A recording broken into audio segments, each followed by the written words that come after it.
Welcome to Freedom Updates, a podcast from the post of Dr. Strive Masiyiwa. Beyond the 3 Ps. The day you plant the seed is not the day you eat the fruit. About 30 years ago, I wrote a letter that changed my life as an entrepreneur. I've told some of you about this before. I had come across a newspaper article announcing the private sector arm of the World Bank, the International Finance Corporation, was setting up a special fund to help what they called at the time small and medium-sized businesses, SMEs. We don't really use that term much anymore. Today we say entrepreneurs.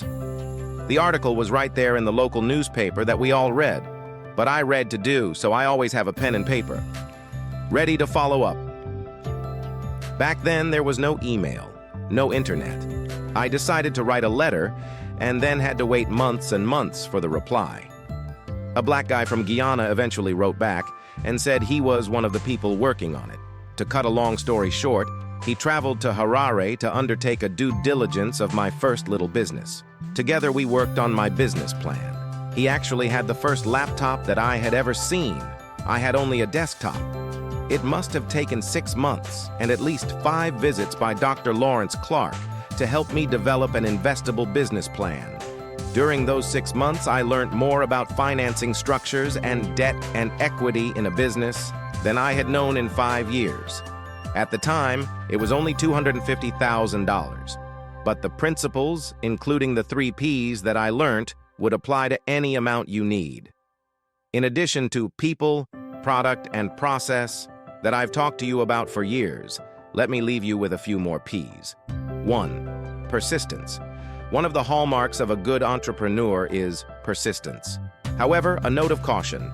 Persistence without insight will usually lead to the same result: failure. Anon. You must be persistent, yes, but you must first seek clarity and insight before trying again.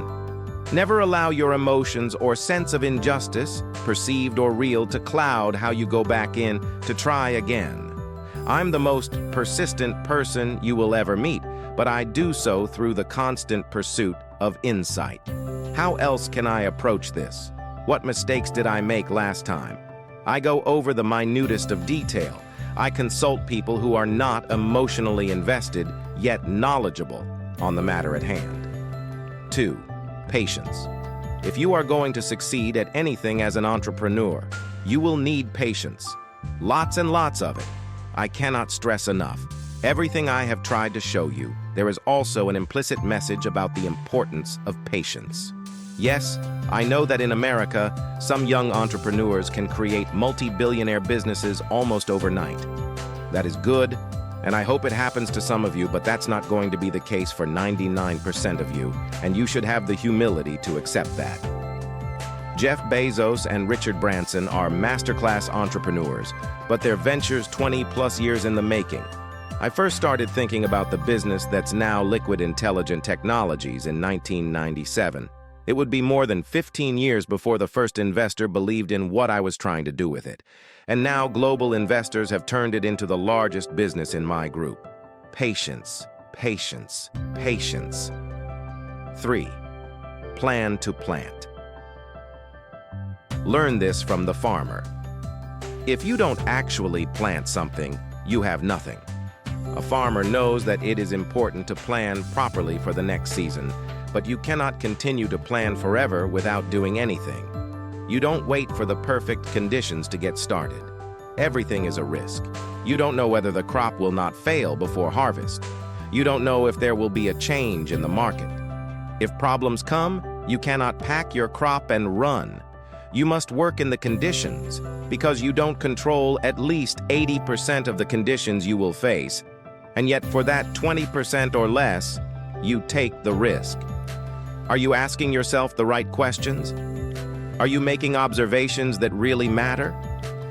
For so many of you now on this platform, the answer is increasingly yes. Are you acting on what you have learned? There will be many opportunities for you, even today, such as the one I had the day when I saw that article. Almost every day I write stuff for you that is just as important as that newspaper article, but you and you alone are the one to act. If I get you to accept this, there is nothing you cannot do. Keep your eyes on the stars, but your hands at the task. Adapted from Theodore Roosevelt. Thanks for watching Freedom Updates Official.